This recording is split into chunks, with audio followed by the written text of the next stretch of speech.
Terima kasih Sherin. Sekarang kita melangkah kepada sesi ke-9. Kepenuhan Roh Kudus.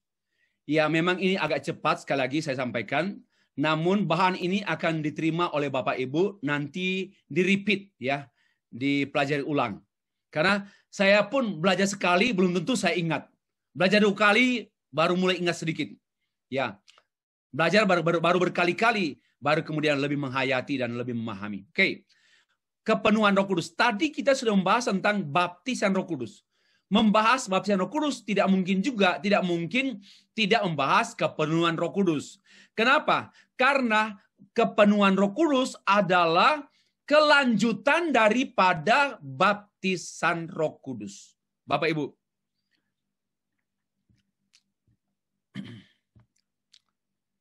Kita simak.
Jadikanku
Biarlah Roh Kudus penuhi kami. Kita membahas mengenai kepenuhan Roh Kudus. Kepenuhan Roh Kudus merupakan topik seminar yang sangat menarik di kalangan gereja-gereja evangelikal atau Injili, Pentakosta dan Neo-Pentakosta. Saya evangelikal, ya. Dan saya percaya juga GBBM adalah evangelikal.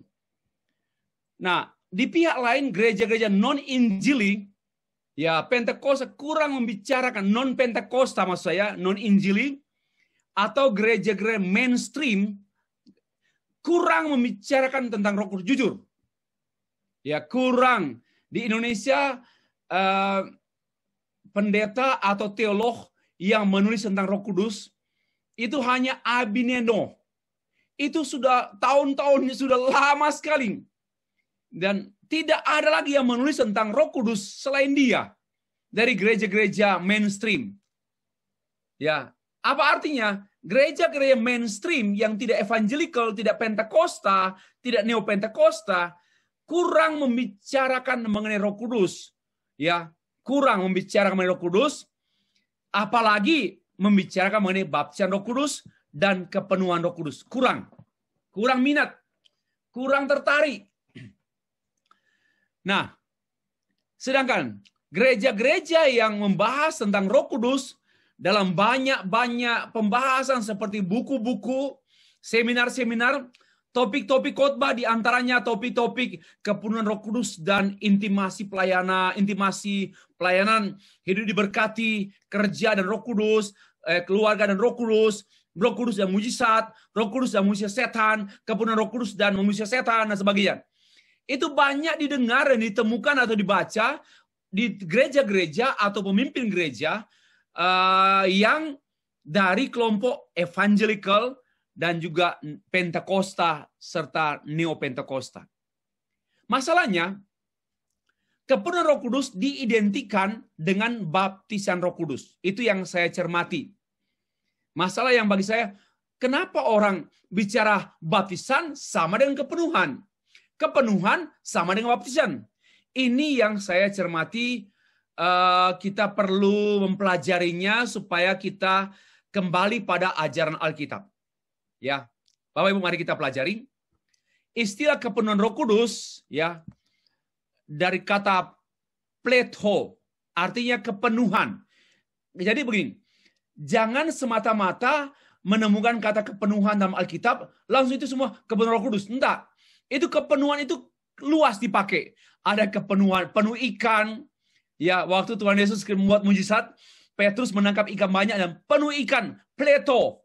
Ya, penuh kemarahan, penuh kebingungan. Ya, baik untuk materi maupun non materi.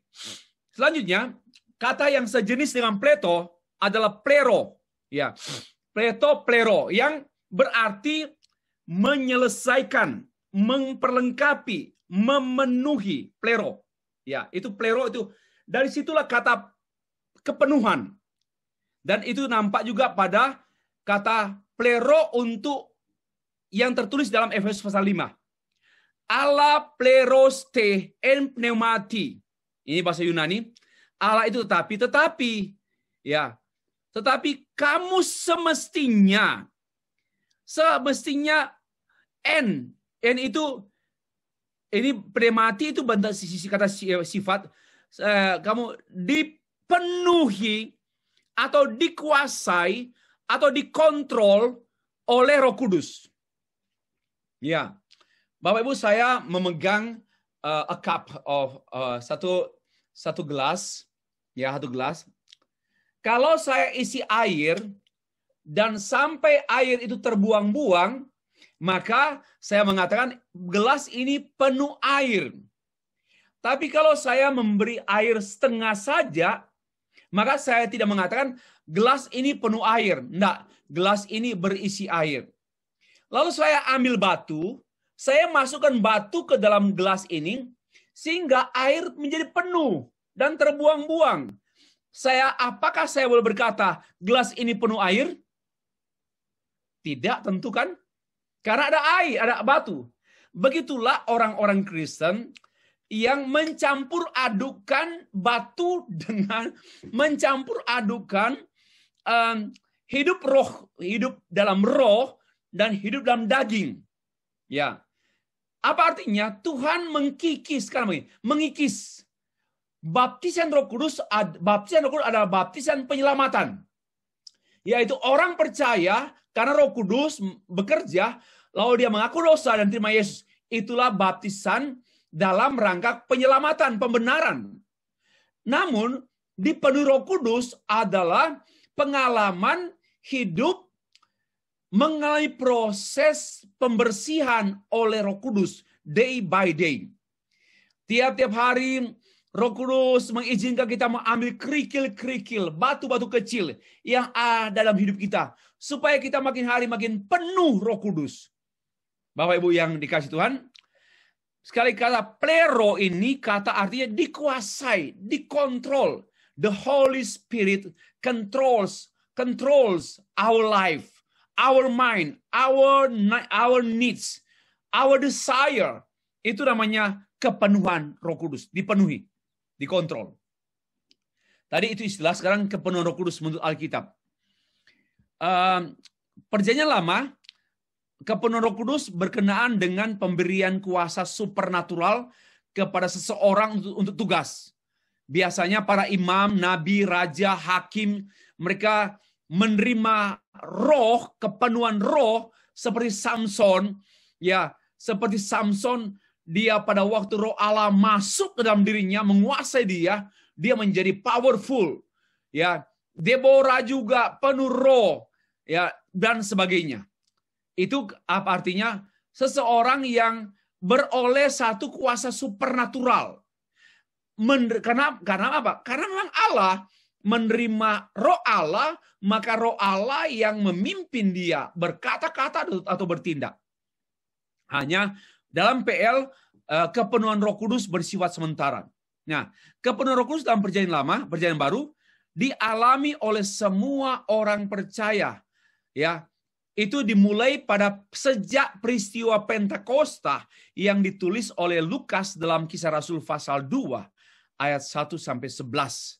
Yaitu, dan mulai saat itu semua orang percaya yang percaya Tuhan Yesus Kristus juga menerima Roh Kudus yang sifatnya permanen. Bukan hanya berkenan dia ada tugas baru penuh Roh Kudus. Tidak. Anytime, dimanapun kita berada, kita tetap dipenuhi oleh Roh Kudus. Ya.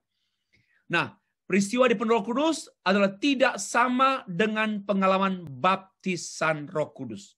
Ini yang saya tekankan. Tidak sama. Dengan kata lain, bahwa pengalaman dipenuhi oleh Roh Kudus merupakan akibat dari pengalaman terima Roh Kudus. Saya terima Yesus, dan pada saat yang sama saya terima Roh Kudus. Dan pada saat yang sama pula untuk selanjutnya Roh Kudus mulai memenuhi saya tiap-tiap hari. Dia memproses saya. When I read the Bible, dan kebenaran firman Tuhan tersingkap, membersihkan hidup saya. Oh, saya minta ampun Tuhan untuk hal ini. Kerikil-kerikil kita diambil keluar dari hidup kita, maka Roh Kudus makin memenuhi kita, menguasai kita, sampai tidak ada lagi kerikil-kerikil atau batu-batu, ya, kedagingan dalam diri kita. Pengertian dipenuhi Roh Kudus identik dengan tulisan Paulus dalam Galatia, ya, hidup dan dipimpin oleh roh. Galatia 5 ayat 16 dan Galatia 5 ayat yang ke-25. Dipenuhi Roh Kudus artinya dipimpin Roh Kudus, hidup oleh Roh Kudus. Di mana seluruh keberadaan orang percaya, pikirannya, perasaannya, kehendaknya, perbuatannya, ya, dikuasai, dikontrol oleh Roh Kudus. Disesuaikan dengan firman yang kita dengar, firman yang kita baca, firman yang kita pahami, disesuaikan. Roh Kudus ingatkan, okay, Stephanie, this morning you read the Bible about this one, and I reminding you. Ya, Roh Kudus ingatkan. So, don't do that. Ya, ini penting. Itu daily activity. Karena Roh Kudus ini, kepenuhan Roh Kudus ini bersifat terus-menerus. Nanti saya terangkan sebentar. Kepenuhan Roh Kudus adalah satu bentuk providensi Allah atas orang percaya. Wow. Ini kepenuhan Roh Kudus adalah pemeliharaan Allah atas orang percaya. Tiap-tiap hari. Dia nggak terjerumus. Dan dia tidak jatuh karena dikontrol oleh Roh Kudus. Ya, saya tahu kita lemah. Saya juga banyak kelemahan. Saya banyak kelemahan. Tapi andalkan Roh Kudus. Maka kelemahan-kelemahan kita tidak sampai pada kehancuran. Karena providensi Roh Kudus atas orang percaya mengontrol kita. Bapak Ibu, siapa bilang sih saya tidak pernah salah khotbah? Ya, siapa bilang saya nggak pernah salah ngajar? Tetapi kesalahan saya mengajar dikontrol Roh Kudus sehingga kesalahan itu tidak menguasai orang. Tapi yang menguasai orang adalah kebenaran. Ya, dalam segala hal saya mengambil keputusan Pak Daniel, bukan berarti saya tidak salah. Banyak momentum, banyak kesempatan. I make a decision and wrong decision. Tetapi Roh Kudus juga memimpin saya kembali. Roh Kudus tidak pernah memaksa. Roh Kudus tidak pernah memaksa. Dulu saya meyakini bahwa saya sesuai dengan beban waktu itu, saya menjadi seorang evangelis, pengkhotbah.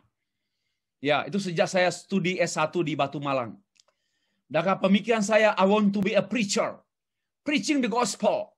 So many people can be repented. Ya, dapat bertobat. Itu pikiran saya. Tapi kemudian setelah saya selesai studi, saya mulai melayani. Saya coba mulai meyakini pimpinan Tuhan mana, mengetahuilah. Dan saya yakin saya dipanggil menjadi seorang preacher, pengkhotbah. Tetapi ternyata lewat proses Tuhan, dia tidak paksa. Dia tidak mendengar, Stefri salah kamu. Tidak, dia pimpin saya di proses juga. Sekaligus memproses keangkuhan saya, memproses hal-hal yang tidak sesuai. Karena dia mau pakai. Bapak Ibu jangan lupa, orang-orang yang dibersihkan Tuhan karena Tuhan pakai. Tapi orang-orang yang tidak dibersihkan Tuhan karena Tuhan tidak pakai lagi. Ya, kita memperhatikan ada orang yang hidupnya minta maaf, tukang bohong, suka bohong. Ya, suka nipu. Khotbah pun nipu-nipu. Jangan melihat bahwa dia dipakai, enggak. Karena dia pimpinan yayasan, pimpinan gereja, pimpinan apa, maka yang pakai dia lembaga, bukan Tuhan. Saya punya keyakinan, orang-orang majelis-majelis gereja yang hidupnya tidak lurus, tapi di gereja seperti lurus, sebenarnya mereka tidak sedang melayani Tuhan, tetapi hanya melayani gereja. Bapak Ibu, maka kita perlu mengalami proses terus-menerus dibersihkan. Baru satu waktu saya melayani di Papua dan melayani di Papua. Kemudian saya mulai bertanya, Tuhan, apa yang menjadi kehendak-Mu untuk saya? Akhirnya saya ambil studi MDiv, Master Divinity, tahun 1993 atau 93. Setelah itu saya diminta menjadi gembala sidang di satu gereja di Surabaya. Tapi saya masih proses, belum langsung jadi GKI. Karena saya masih studi. Selesai MDiv program, saya terus tanya, istri saya terus tanya, kemana engkau pimpin kami? Karena kami hamba-Mu. Ya. Lalu saya diundang untuk ada seorang hamba Tuhan datang dari Batam, sengaja datang dan menyampaikan untuk mengundang saya menjadi pensyarah atau dosen di satu sekolah tinggi teologi di Batam. Waktu itu belum sekolah tinggi, masih sekolah Alkitab, sekolah Basom, Batam School of Ministry. Dan setelah kami doakan, sebenarnya secara manusia, kesempatan saya mulai di Surabaya itu lebih bagus secara dunia, secara manusiawi. Tapi saya ambil langkah pergi ke Batam dengan membawa keluarga dan kami diproses Tuhan di sana. Pertama kami berubah. Mereka berkata, kami tidak mampu membiayai saudara menjadi direktur dari suatu sekolah, maka bantu gereja saja. Hanya bantu gereja. Saya taat saja. Saya yakin Tuhan sedang membentuk saya. Tuhan sedang mengikis hidup saya, membersihkan saya. 2 tahun kami di Batam. Akhirnya saya ke Filipina, saya ambil studi master di sana, tetapi juga waktu itu krisis moneter. Akhirnya saya harus kembali, tidak lagi pulang lagi untuk lanjutkan lagi. Dan kami harus kembali ke Jawa, ke Surabaya. Dan Tuhan memimpin kami bertemu dengan Pak Yosef Tong. Dan kemudian saya ambil MTS dan selesaikan di ITS Los Angeles. Itu proses. Dan saya melihat Tuhan pimpin. Mari Bapak Ibu belajar pemimpinan Tuhan. Tidak semuanya saya benar. Tidak semua keputusan yang saya ambil itu tepat-tepat benar-benar. Tapi Tuhan tidak membiarkan. Tuhan pasti mengembalikan kita. Inilah yang namanya dipenuhi Roh Kudus. Roh Kudus tidak memaksakan kita, tidak memaksa kita, tapi juga Roh Kudus tidak membiarkan kita. Listen to me. Roh Kudus tidak memaksa kita, tapi juga Roh Kudus tidak membiarkan kita. Dia pasti pimpin kembali. Lanjut. Hakikat kepenuhan Roh Kudus. Dan janganlah kamu menjadi mabuk oleh anggur, tetapi hendaklah kamu penuh dengan roh. Ya. Hendaklah kamu penuh dengan roh. Efesus pasal 5 ayat yang ke-18. Ada beberapa kata yang kita perlu perhatikan di sini. Hendaklah kamu penuh dengan roh. Kata ini ada imperatif. Kata pleroste dalam bahasa Yunani, Efesus pasal 5 ayat 18, dalam bentuk kata present imperatif. Present itu ini daily atau habit atau today, hari ini, saat ini, sekarang atau hari-hari. Lalu imperatif, yaitu perintah. Berilah dirimu, saya terjemahkan begini. Berilah dirimu dipenuhi. Atau hendaklah kamu dipenuhi. Ya, hendaklah. Kenapa? Karena perintah. Karena itu baptisan Roh Kudus tidak perintah. Tidak dalam pengertian perintah Allah. Maka jangan jadikan dia pemaksaan, memaksa orang. Perintah Allah, ini keliru. Banyak pengkhotbah memaksakan orang. Kamu harus dibaptis oleh Roh Kudus. Ini perintah Allah. Tidak ada baptisan air yang harus. Tapi baptisan Roh Kudus tidak harus. Dan tidak ada dalam Alkitab kata harus baptis Roh Kudus. Tapi penuh Roh Kudus itu harus. Kenapa? Karena kepenuhan Roh Kudus adalah akibat dari baptisan Roh Kudus. Orang yang terima Kristus, terima Roh Kudus, maka dia harus penuh Roh Kudus tiap-tiap saat. Dia terus dipenuhi. Ya, bukan dibaptis terus-menerus. Yang kedua, kepenuhan Roh Kudus itu adalah objektif pasif. Ya, kata pleroste, sekalipun pleroste itu imperatif, diperintahkan, perintah, menuntut ketaatan orang percaya, namun dia pasif. Maka diterjemahkan, hendaklah kamu dipenuhi, bukan memenuhi. Hendaklah kamu dipenuhi. Berilah dirimu dipenuhi. We just surrender to be fulfilled by the Holy Spirit. Ya, kita biarlah kamu didominasi, dikontrol oleh Roh Kudus. Bukan kita yang kontrol Roh Kudus, karena dia objektif pasif. Orang percaya adalah pada posisi objek pasif, ya. Namun bukan berarti dia menjadi orang yang tidak bertanggung jawab. Kan saya pasif, Pak, kata Bapak. Ya, saya kan hanya dipenuhi. Saya tinggal terima. Saya kan menunggu saja. Bukan begitu. Karena perintah dipenuhi dengan cara apa? Terbuka pada Roh Kudus. Jangan tertutup. Ya, orang percaya harus bertanggung jawab dalam hal mentaati Roh Kudus melalui firman yang kita baca dari Alkitab saja. Lalu di sana ada kontras. Kata Efesus pasal 5 ayat 18, kata Allah. Allah itu yang berarti tetapi. Itu bahasa Yunani Allah. Hal yang sangat bertolak belakang, yaitu mabuk oleh anggur dan penuh Roh Kudus. Tetapi, janganlah kamu mabuk oleh anggur. Tetapi, kontras. Jadi mabuk oleh anggur, kontras dengan mabuk oleh Roh Kudus. Ya, mabuk itu orang yang uncontrol. Yang kontrol dia adalah Roh Kudus, adalah anggur. Minuman yang dia minum itu yang kontrol dia, sehingga dia berbicara sembarangan, tidak sadar.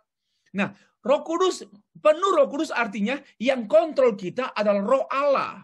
Tapi bukan berarti nggak sadar. Salah. Banyak orang bilang dia dipenuhi Roh Kudus sampai nggak sadar. Nah, ini salah. Tidak pernah. Roh Kudus tidak pernah membuat orang pingsan. Dengar baik-baik. Roh Kudus tidak pernah membuat orang pingsan. Roh Kudus tidak pernah membuat orang menjadi tidak sadar. Ya, mabuk oleh anggur bisa membuat orang tidak sadar. Ya, ini bicara soal anggur itu daging dan roh itu rohani. Mari kita betul-betul rohani. Kontraskan perbuatan daging telah nyata. Itu dalam ayat yang ke-21. Perbuatan daging telah nyata. Ya, yaitu kemabukan, pesta pora dan sebagainya. Kehawan nafsu dan sebagainya. Tetapi buah roh adalah kasih, sukacita, damai sejahtera, kesabaran, kemurahan, kebaikan, kelemah lembutan, dan sebagainya. Ada kontras. Jadi, kepenuhan Roh Kudus artinya berbeda sama sekali dengan manusia lama. Itu artinya. One more time. Kepenuhan Roh Kudus artinya dikontrol oleh Roh Kudus sampai hidup kita berbeda sama sekali, totally berbeda dengan kita yang dulu, yang suka membenci orang, suka mencuri, suka bohong, suka nipu, berubah. Ya, berubah total. Lalu kata yang berikut sifatnya terus-menerus. Pleroste dalam bentuk present tense menunjuk kepada tindakan yang berlangsung secara terus-menerus. Ya, salah ini, bukan continuous ya. Ini continuous action. Bukan continuous tense. Tapi itu adalah satu pengalaman hari-hari, daily. Satu habit. Jadi begini, dipenuhi Roh Kudus adalah habit. Roh Kudus tiap-tiap hari itu satu kegiatan yang terus-menerus berlangsung. Bukan hanya sekali terima Roh Kudus, lalu sudah say goodbye. No. Terima Roh Kudus and from that time until the end of your life, terus-menerus diproses, dikontrol oleh Roh Kudus. Tiap-tiap hari, tiap-tiap saat. 5. Lalu untuk semua orang.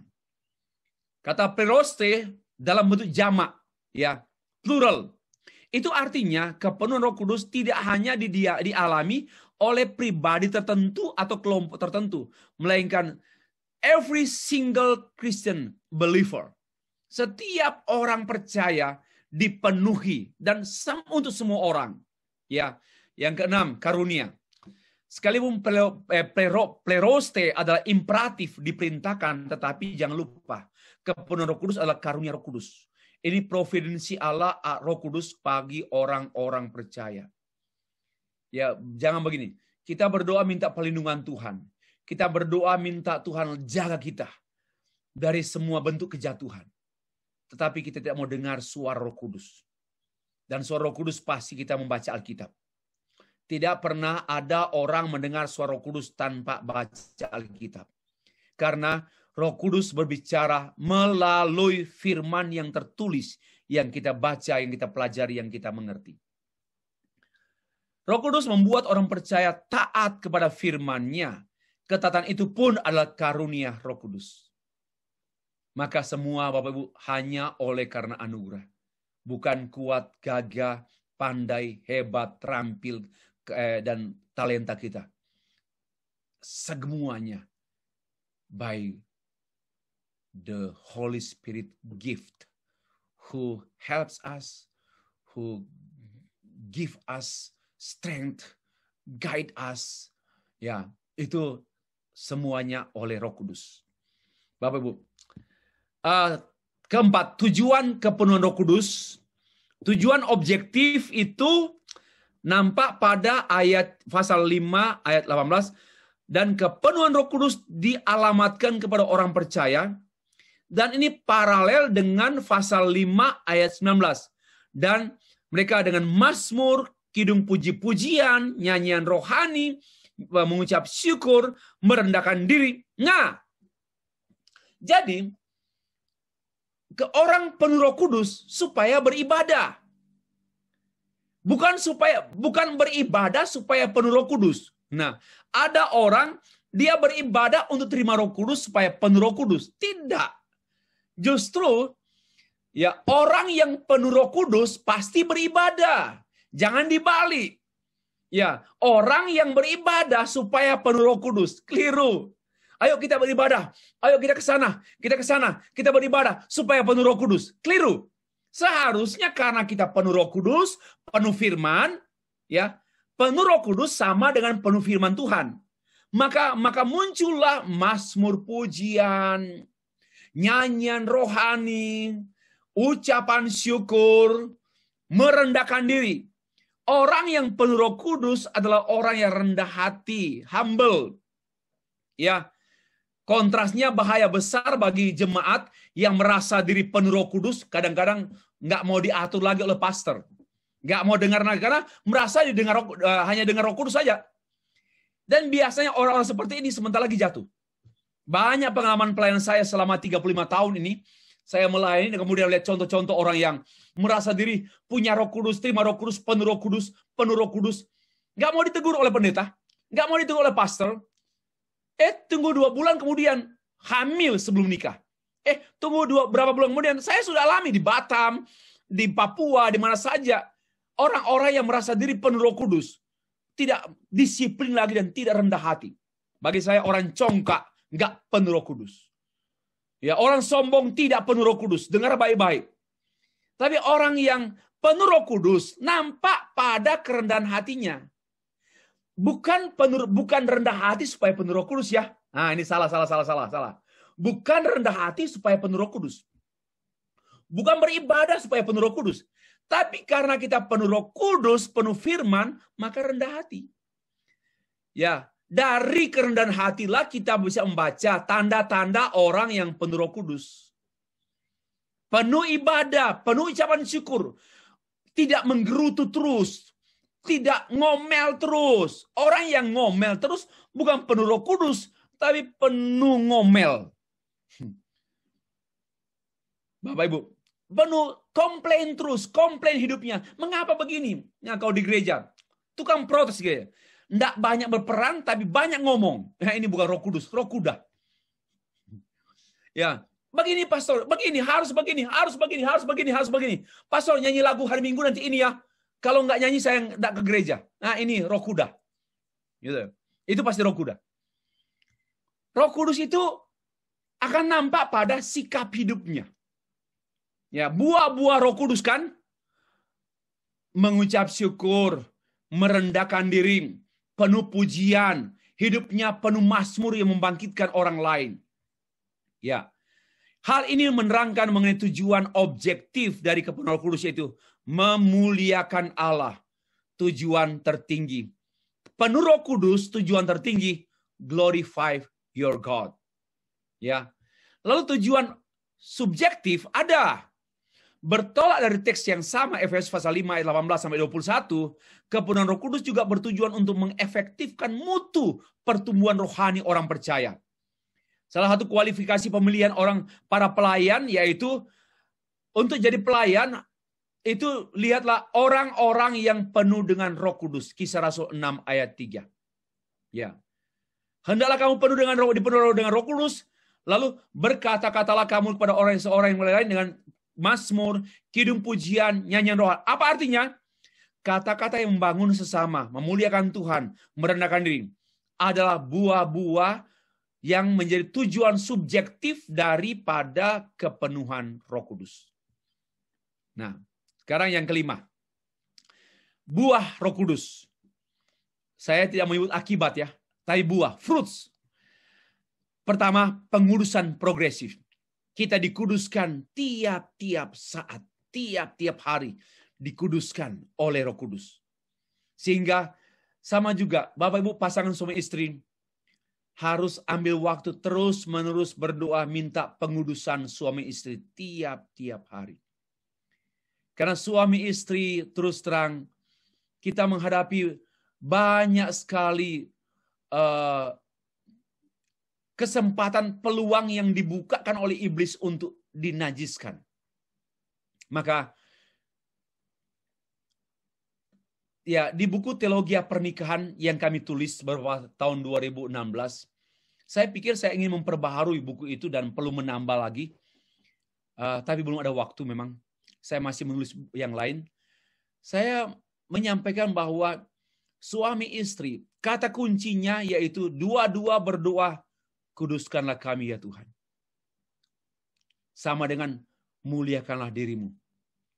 Suami istri harus terus-menerus berdoa bergandengan tangan. Minta Tuhan kuduskan tiap-tiap hari. Ya, kita dipenuhi oleh Roh Kudus.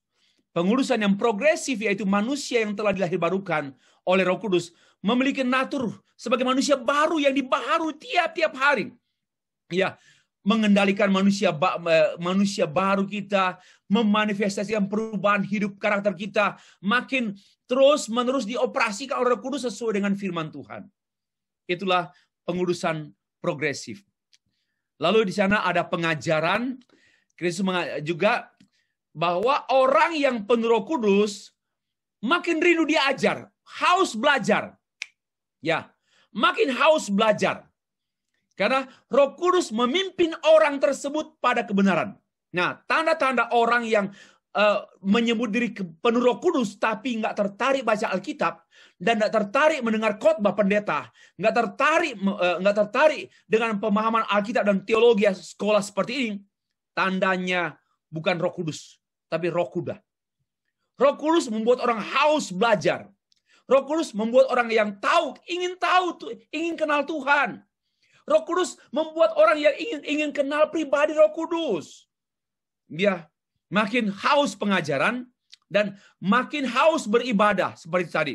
Makin haus beribadah. Bukan beribadah supaya penuh Roh Kudus, tapi karena penuh Roh Kudus, penuh firman, rindu beribadah. Jangan dibalik-balik. Lalu dia orang penuh Roh Kudus ada jaminan hidup. Apa? Roh Kudus sendiri bersaksi dan dengan roh kita bahwa kita ini adalah anak-anak Allah. Ada jaminan, saya ini bukan anak-anak gampang. Saya ini bukan anak-anak kotor. Saya ini bukan anak-anak pinggiran. Saya adalah anak-anak Allah. Roh Kudus yang bersaksi dalam diri saya. Dan melalui pembacaan Alkitab firman Allah yang memastikan saya. Roh Kudus menjamin, memeteraikan kita. Roh Kudus meterai dalam diri kita. Ada Roh Kudus dalam diri kita. Itu meterai Allah pada kita. Yang menjamin. Ya, lalu orang yang penuh Roh Kudus suka berdoa, nggak suka berdosa. Suka berdoa. Bukan berdoa supaya penuh Roh Kudus ya, salah. Jangan, mari kita berdoa, kita sering-sering berdoalah supaya penuh Roh Kudus. Salah. Seharusnya karena kita penuh Roh Kudus kita suka berdoa. Karena doa kita, doa yang digerakkan oleh Roh Kudus. Doa yang dipimpin oleh Roh Kudus. Doa yang dikontrol oleh Roh Kudus. Maka pokok-pokok doanya tidak senantiasa berdiri pada egoisme, pada diri sendiri.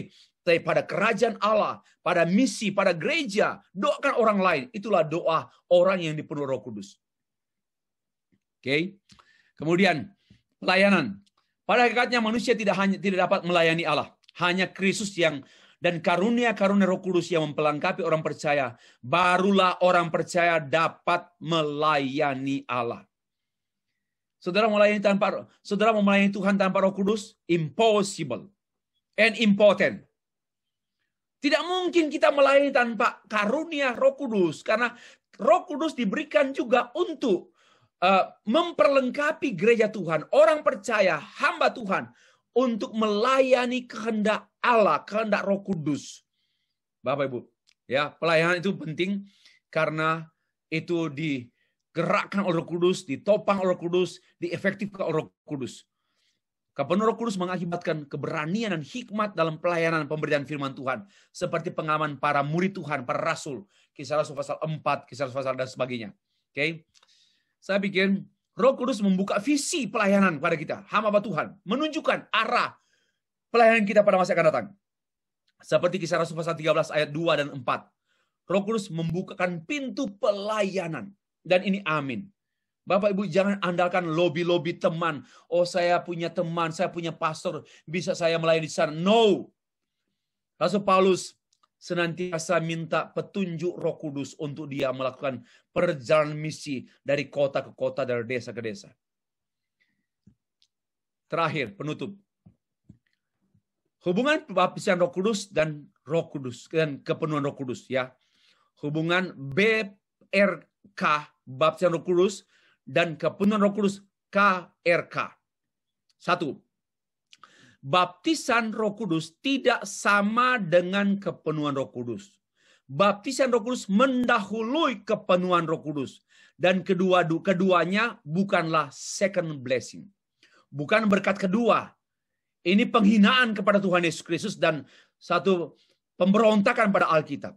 Bahwa terima Yesus dulu, baru berkat kedua, terima Roh Kudus. Tidak. Terima Yesus sama dengan terima Roh Kudus pada saat yang sama, maksud saya. Yang kedua, baptisan Roh Kudus tidak diperintahkan. Dialami sekali saja. Tidak diperintahkan dan dialami sekali saja. Sedangkan kepenuhan Roh Kudus diperintahkan, kamu harus penuh Roh Kudus dan terus menerus. Ini diingat. Ya. Yang ketiga, baptisan Roh Kudus berhubungan dengan pembenaran oleh iman, sedangkan kepenuhan Roh Kudus berhubungan dengan pengudusan orang percaya tiap-tiap hari.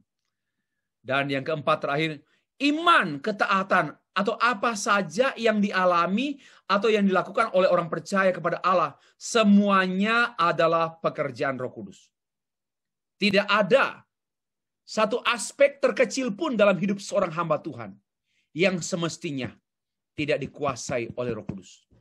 Maka semua pelayanan orang percaya kepada Allah tanpa Roh Kudus, tanpa terkait dengan pekerjaan Roh Kudus, maka itu bukan pelayanan kepada Allah. Karena hanya melalui pelayanan yang oleh Roh Kudus adakan, bukakan, kerjakan, itulah pelayanan yang berkenan kepada Allah. Ya, inilah materi saya yang ke-9. Puji Tuhan dan terima kasih. Saya kembali.